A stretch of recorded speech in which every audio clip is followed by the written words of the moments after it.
Բարև ձեզ հարգելի հայրենակիցներ, ես Մարատ Հակոբյանն եմ Կիևից։ Այսօր Ուկրաինա-Ռուսաստանի լայնածավալ ներխուժման 1359-րդ օրն է, 3 բազմաթիվ իրադարձություններով շատ հագեցած օր էր։ Ես կփորձեմ ձեզ ներկայացնել միայն ամենակարևորները։ Ռուսական զորքերը շարունակում են կրել մեծ կորուստներ, բայց Պուտինի ռեժիմը շարունակում է նրանց մղել դեպի պատերազմի վառարան։ Նորից կարևոր խոցումներ ունենք Ռուսաստանի եւ ժամանակավորապես օկուպացված տարածքներում։ Փաստացի այսօր զգալի համակցված հարված է հասցվել Ռուսաստանին եւ օկուպացված տարածքներին։ Մոսկվան առավոտից փորձում է իբր պատասխան կազմակերպել արդեն մեր քաղաքների հանդեպ։ Մեր Telegram-ին հետևողները արդեն տեսել են բազում կադրեր Կրասնոդարի երկրամասից, Արիոլից, Թաթարստանի Նիժնեկամսկից, Ղրիմից, Բերդյանսկից եւ այլ վայրերից, որտեղ կային օկուպանտների կարևոր օբյեկտներ եւ որոնց ուղղությամբ հարվածներ են իրականացվել։ Զելենսկին ժամանեց Զապորոժիեի մարզ ռազմաճակատ, նախագահը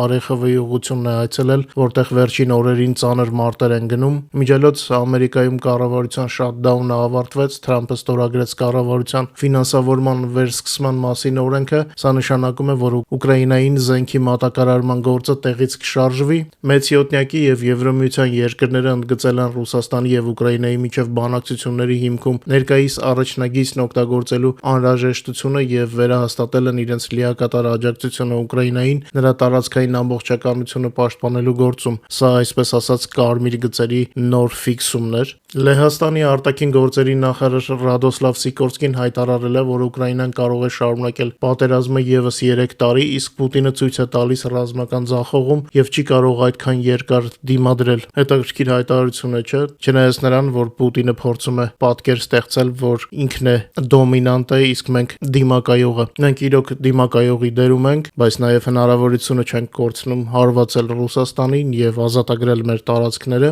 Ուկրաինան Ռուսաստանի սառեցված ակտիվներից եւս 6 միլիարդ եվրո կստանա, այս մասին հայտարարել է Եվրո հանձնաժողովի նախագահ Ուրսուլա ֆոն դեր Լայենը։ Իդեպ չնայած պատերազմին Ուկրաինայում մարդիկ ձգտում են ապրել եւ ստեղծագործել, իսկ գիտական ոլորտը ոչ միայն ռազմական ուղղությամբ է զարգանում, չեն անտեսվում նաեւ գիտական այլ ոլորտներ եւ իհարկե հայկական ամեն ինչի նկատմամբ ուշադրությունը կարող է օրինակ ծառայել այլ երկրների համար։ Ուկրաինայի Տերնոպոլի մարզում հայտնաբերվել է 414 տարվա բացառիկ հայկական հուշարձան։ Յազլովեց գյուղում հետազոտողները պատահաբար գտել են 1611 թվականին կառուցված հայկական ջրհոր։ Կառույցի մեծ մասը գտնվում է գետնի տակ, արտաքին սովորական քարե շարվածքով աղբյուրի տակ հայ արհեստավորների կողմից 17-րդ դարում ստեղծված բարդ հիդրավլիկ կառուցվածք է դա։ Հզոր աղբյուրից ջուրը նախ հոսում է ստորգետնյա ջրամբար, ապա նոր միայն դուրս է գալիս աղբյուրից։ Սա եւս մեկ ապացույց է հայերի դարավոր ստեղծագործ կյանքի մասին Ուկրաինայում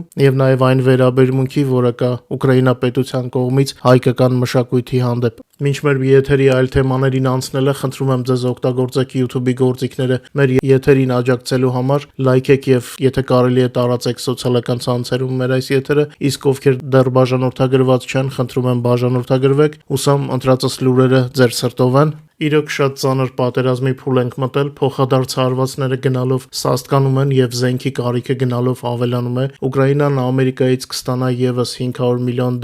զենքի փաթեթ, Դանիան, Էստոնիան, Ֆինլանդիան, Իսլանդիան, Լատվիան, Լիտվան, Նորվեգիան, Շվեդիան եւ Էստոնիան համատեղ կֆինանսավորեն Ուկրաինայի համար նախատեսված զենքի այս փաթեթը, որը կգնվի Միացյալ Նահանգներից, այս մասին հայտարարվում է ՆԱՏՕ-ի կայքում։ Անցնենք ռազմաճակատի լուրերին։ Վերջին 24 ժամվա ընթացքում ռազմաճակատում տեղի է ունեցել 226 մարտական բախում։ Անցած մեկ օրվա ընթացքում ռուսները կորցրել են եւս 1180 զինվոր, 2 տանկ, 11 միավոր զրահատեխնիկա, 9 հրետանային համակարգ, 2 հոբ համակարգ, 141 մարտավարական դրոն եւ 90 մարտական տրանսպորտային միջոց եւ հատուկ տեխնիկա։ Ռուս օկուպանտների ընդհանուր կորուստները լայնածավալ պատերազմի սկզբից ի վեր արդեն կազմել են 1,155,360 զինվոր։ Պոկրովսկի հատվածում Ուկրաինայի զինված ուժերը կասեցրել են ագրեսորի 81 հարձակ հարձակողական գործողություն, իսկ Սևերոսլաբադսկո եւ Կուրսկի հատվածներում տեղի է ունեցել 3 ընդամենը զինված բախում։ Հինգշաբթի գիշերը ռուս ագրեսորները Ուկրաինայի ուղղությամբ արձակել են 4 Իսկանդեր M բալիստիկ հրթիռ եւ տարբեր տեսակի 138 դրոն։ Մեր հակաօդային պաշտպանության եւ էլեկտրոնային պայքարի ստորաբաժանումները խոցել կամ չեզոքացրել են թշնամու թիրախների մեծ մասը, սակայն 36 թշնամու դրոններ հարվածել են 10 կետի։ Առանձին հաղորդվել էր Օդեսայի մարզի Արցիս քաղաքում կարևորագույն ենթակառուցվածքների վրա ռուսների հարձակման փաստը, զոհեր չկան փառք Աստծո։ Շահեդների կողմից հարձակման է ենթարկվել նաեւ Նիկոլաևը, այս պահին հայտնի է 6 վիրավորի մասին, որոնցից 3-ը ծանր վիճակում են։ Ըստ ռուսական ավանդույթի քաղաքացիականների դեմ ավելի շատ պատերազմ է գնում։ Հաջորդ լուրը կարծես արդեն զավեշտի ժանրից է։ Խողովակ 4-0 ռուսական գործողությունը ձախողվեց այս անգամ Սումիի մարզում։ Ուկրաինայի զինված ուժերը ելքի մոտ սպասեցին օկուպանտներին եւ գնդակահարեցին ամբողջ ստորաբաժանումը։ Նոյեմբերի 12-ին հայտնի դարձավ, որ ռուսական բանակի հրամանատարները նորից գայթակղվել են Խողովակի միջոցով անցնելու հեռանկարին եւ կրկնել են Ավդեևկայում, Սուջայում եւ Կուպյանսկում թույլ տրված նախկին սխալները։ Վառաչինոյից հարավ Սումիի մարզում ռուսական զորքերի 2 ջոկատ ուղարկվել է Խողովակաշորով Ուկրաինայի զինված ուժերի դիրքերը շրջանցելու համար։ Օկուպանտների երազանքը ներթափանցել մերոնց թիկունք իրականացավ, բայց ելքի մոտ նրանց դիմավորեցին ուկրաինացի զորքերը, որոնք ամբողջությամբ կոտորեցին ռուս օկուպանտների ջոկատներից մեկը, մնացածը խուճապահար ետ են փախել։ Ռուս Z պրոպագանդիստների խոսքով ողջ մնացած իրենց լեզվով ասեմ տրուբապրախոցցիները փախուստի են դիմել եւ այժմ փորձում են միանալ իրենց ստորաբաժանումներին։ Խողովակ 4-0 գործողությունը սպասելի կերպով ձախողվել է։ Ուկրաինայի զինված ուժերը Պոկրովսկի մոտակայքում այրել են ռուսական բանակի տեխնիկան եւ բացահայտել են զավթիչների ծրագրերը Միրնագրադի մոտակայքում, որտեղ ընթանում են ծանր մարտեր։ Ուկրաինայի զինված ուժերը ոչնչացրել են Դոնեցկի մարզի Սելիդովը Պոկրովսկ մայրուղով անցում կատարել փորձող ռուսական օկուպացիոն ուժերի տեխնիկայի մեծ մասը, տեխնիկայի մի մասը ոչնչացվել է Պոկրովսկի մատույցներում, իսկ մյուսը արդեն քաղաքի ներսում։ Թշնամու խմբավորումների որոնման եւ հարվածային գործողությունները շարունակվում են։ Ուկրաինացի զինվորները հայտնել են վերջին օրերին Պոկրովսկի որոշ թաղամասերում թշնամու կողմից ստեղծված քրակային դիրքերը վերացնելու համակարգված ջանքերի մասին։ Այն մեկնաբանություններում տվայտվողներին հիշեցնեմ, որ մեր Telegram-ում բոլոր կադրերը կան։ Մենք հենց այնպես ոչ մի տեղեկատվություն չենք հայտնում, եթե չկա կադրեր կամ օֆիցիալ ինֆորմացիա։ Ուկրաինայի գլխավոր շտաբը հրապարակել է Պոկրովսկում սկալա գրոհային խմբի առաջխաղացման եւ ռուսական ամրությունները մաքրելու կադրեր։ Ուկրաինայի զինված ուժերը ամեն օր հարյուրավոր զինվորներ են լիկվիդացնում քաղաքում, կարևոր դիրքեր զբաղեցնելով։ Գլխավոր շտաբի տվյալներով առաջին գրոհային գումարտակի մարտիկները ամբողջությամբ մաքրել են քաղաքի հյուսիսային մասում գտնվող ամրացված ռուսական դիրքերը։ Սա ապահովել է Պոկրովսկում գտնվող կարևոր լոգիստիկ ուղին, որը կարևոր է պաշտպանության եւ մանևրային ստորաբաժանումների պահպանման համար։ Բացի այդ, Միրնագրադում Պոկրովսկից արևելք թշնամին շարունակում է անընդհատ հարձակումներ իրականացնել, բայց չի կարողանում ճեղքել եւ մտնել քաղաք։ Ուկրաինական ուժերը ֆիքսում են քաղաքի հարավ-արևելյան ծայրամասներ թափանցելու 2-ից 4 հոգանոց թշնամու փոքր խմբերի կիրառումը։ Այս փորձերը հետ են մղվում օրոգիշեր։ Ավելին, Ուկրաինայի զինված ուժերը գրանցում են Միրնոգրադի վրա Գրոձիվկայի ուղղությամբ զրահատեխնիկայի միջոցով հարձակվելու թշնամու ծրագրերը։ Պաշտպանության ուժերը զսպում են օկուպանտների նաեւ Կրասնի լիմանի մոտ։ Թշնամին այս գյուղը դիտարկում է որպես հյուսիսից Միրնոգրադի վրա հարձակումների նախապատրաստման վայր։ Դեսանտայինները խանգարում են թշնամուն իրականացնել այդ ծրագիրը, ոչնչացնում են հարձակվող խմբերին եւ խոչընդոտում նրանց առաջխաղացումը։ Պոկրովսկի եւ Միրնոգրադի ագլոմերացիան դարձել է երևի թե ամենամեծ ռուս օկուպանտների մաղման հորձանուտը, բայց եթե դիրքերը պահելը դառնա արդեն վնասակար մեր զորքի համար, ապա այդ դեպքում զորքերը դուրս կբերվեն մարդկանց կյանքը խնայելու համար, ինչպես Զելենսկին ասաց լրագրողներին, ոչ ոք փլատակների համար կյանքեր զոհաբերել չի պատրաստվում։ Եթե տեղում հրամանատարները որոշում ընդունեն դուրս գալու, ապա այդ որոշումը մեր կողմից կընդունվի։ Նման հարցադրումներ լրագրողները անում են, սա հիմնականում ընդդիմադիր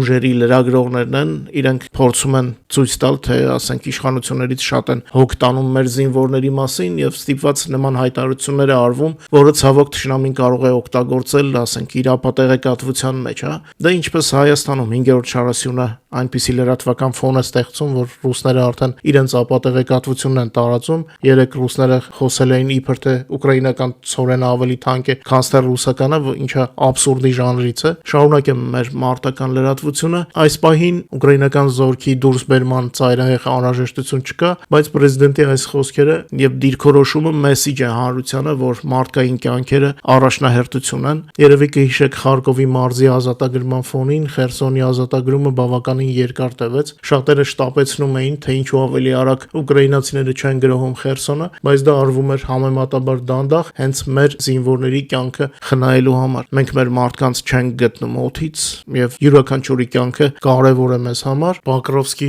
մաքրման աշխատանքների ընթացքում տասնյակներով ռուս օկուպանտներ են գերի ընկնում, կադրերը մեր Telegram-ում տեղադրել ենք, իրական կադրեր, ոչ թե Ռուսաստանի պես արհեստական բանականության միջոցով, կարող եք վայելել նույնպես մեր Telegram-յան ալիքում, ասեք, որ զավեշտի է վերածվել ռուսների ստերը։ Ինչպես Ռուսաստանի տարածքում, այնպես էլ օկուպացված տարածքներում Ուկրաինայի կողմից կարևոր օբյեկտներ են խոցվել, համակցված հարձակման համար այսօր կիրառվել են դրոններ եւ տարբեր տեսակի հրթիռներ, այս մասին հայտնում է հենց Ուկրաինայի զինված ուժերի գլխավոր շտաբը։ Շտաբի տվյալներով ժամանակավորապես օկուպացված Ղրիմի տարածքում գրանցվել են հարվածներ նավթամթերքի պահեստավորման, ծովային նավթային տերմինալ ձեռնարկությանը, ուղղաթիռների կայանատեղիներին եւ դրոնների պահպանման եւ նախապատրաստման վայրերին, Կիրովսկայե ավիադաշտում, ինչպես նաեւ հակաօդային պաշտպանության ռադիոլոկացիոն կայան Եվպատորիայի շրջանում, ժամանակավորապես օկուպացված Զապորոժիեի մարզի տարածքում հարվածներ են հասցվել Բերդյանսկի շրջանի նավթակայանին եւ ռուսական օկուպացիոն ուժերի 5-րդ համազորային բանակի եւ 127-րդ մոտորաձգային դիվիզիայի առաջնապահ կառավարման կետերին, բացի այդ հարվածներ են հասցվել Ռուսաստանի տարածքում գտնվող օբյեկտներին, տեղի ունեցած վնասի չափը եւ դետալները դեռ ճշտվում են։ Ուկրաինայի գլխավոր շտաբը շեշտել է, որ պաշտպանական ուժերը շարունակում են համակարգված հարվածներ հասցնել այն օբյեկտներին, որոնք ներգրավված են ռուսական օկուպացիոն բանակի ապահովման գործում։ Մեջբերեմ համակցված հարվածների համար կիրառվում են հարվածային դրոններ, ռեակտիվ դրոններ եւ տարբեր տեսակի հրթիռներ։ Անցած գիշեր իրականացվել են մի շարք հեռահար հարվածային միջոցների արձակումներ, որոնց թվում են եղել տեղական արտադրության Ֆլամինգո, Բարս եւ Լյուտի համակարգերը, ասվում է հաղորդագրության մեջ։ Բոլոր մեր հարվածների մասին տեսանյութերը մենք տեղադրել ենք մեր Telegram-ում։ Հինգշաբթի նոյեմբերի 13-ին Ռուսաստանի Թաթարստանի Հանրապետության Նիժնեկամսկ քաղաքում պայթյուններ են տեղի ունեցել, որոնց հետևանքով խոցվել է տեղական նավթավերամշակման գործարանը։ Նախնական տեղեկությունների համաձայն պայթյուններից հետո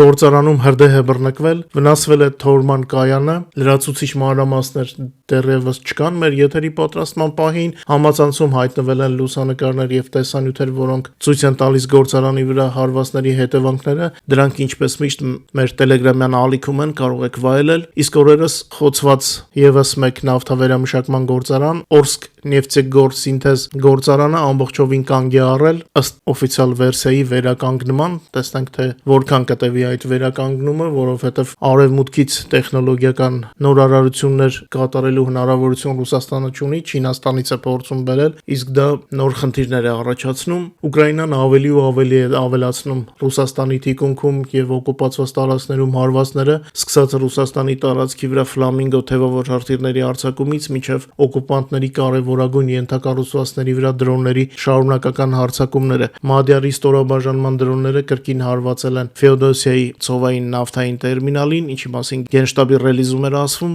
որը Ղրիմում եւ օկուպացված հարավային Ուկրաինայում ռուսական բանակի վառելիքի մատակարարման կարևոր կետ է։ Այս օբյեկտի վրա սա արդեն երկրորդ հաջող հարվածն է 3 օրվա ընթացքում։ Այս բազմակի խոցումը լուրջ մարտահրավեր է ստեղծում ռուս օկուպանտների լոգիստիկայի համար։ Երկրորդ թիրախը Ղրիմում Կիրովսկայեում օբյեկտներ, որտեղ ռուսները պահում եւ սպասարկում էին Օրիոն հարվածային հետախուզական դրոններ։ Այս դրոնները կրում են ավիացիոն ռումբեր եւ օդ-երկիր հրթիռներ եւ կարող են օդում մնալ մինչեւ 24 ժամ։ Ուկրաինական ուժերը արդեն իսկ օդում խոցել են նման դրոններ, իսկ այժմ հարված է հասցվել այդ դրոնների հենց բազային Ղրիմում։ Մադյարի խոսքով դրոնները թիրախավորել են սարքավորումների պահեստավորման տարածքները, Ռուսաստանին հասցնելով եւս մեկ ցավոտ հարված։ Ուկրաինան ուժեղացնում է Ռուսաստանի դեմ ուղղված հարվածները, սա Ռուսաստանի դեմ ուղղված խոցումների նոր փուլի մասին է խոսում, նոր ինտենսիվ փուլի, ես կասեի։ Իմջելոց Ուկրաինան արդիականացրել է .ու հրթիռները հզոր ավիառումբերով։ Հրթիռային մասնագետների խոսքով գործարանային արտադրության հրթիռների շատ մասեր մնացել էին Ուկրաինայի պահեստներում դեռ Խորհրդային Միության ժամանակներից, բայց դրանք առանց մարտագլխիկների էին։ Ինժեներները որոշել են օգտագործել դրանք ստանդարտ մարտագլխիկի փոխարեն, նրանք այդ հատվածում տեղադրել են FAP-500 ֆուգասային ավիառումբ։ Նախագիծը կարգավորելուց եւ փորձարկելուց հետո FAP-500-ի քաշը մոտ է .ու-ի գործարանային մարտագլխիկին, ուստի նման փորձարկումները գործնականում շատ կարևոր իմաստ ունեցան։ Թշնամու թիրախների վրա սկզբնական հարվածները արդյունավետ էին, որից հետո նման հարձակումները դարձան համակարգված։ Արդիականացված հրթիռը հարվածել էր Ռուսաստանի բանակի ամենակարևոր թիրախներից շատերին՝ Չեռնոբաևկային, Զմեյնի կղզուն, Սարատով դեսանտային նավին, օդանավակայաններին, պահեստներին եւ Խարքովի եւ Խերսոնի մարզերի կարևոր թիրախներին։ Սա էլ նաեւ 80-ականների, 70-ականների զենքի մոդեռնիզացիայի ոլորտից էր, հա։ Չեմ ուզում շատ երկարացնել այսօրվա եթերը, շնորհակալ եմ, որ մեզ հետ եք, խնդրում եմ չմոռանալ լայքել եւ տարածել մեր եթերները, հիշեցնեմ, որ բոլոր կադրերը օրը 24 ժամ կարող եք գտնել մեր Telegram-յան ալիքում, հուսամ վաղը էլ ավելի լավ լուրեր կունենանք, բարով մնաք եւ մինչ նոր հանդիպում։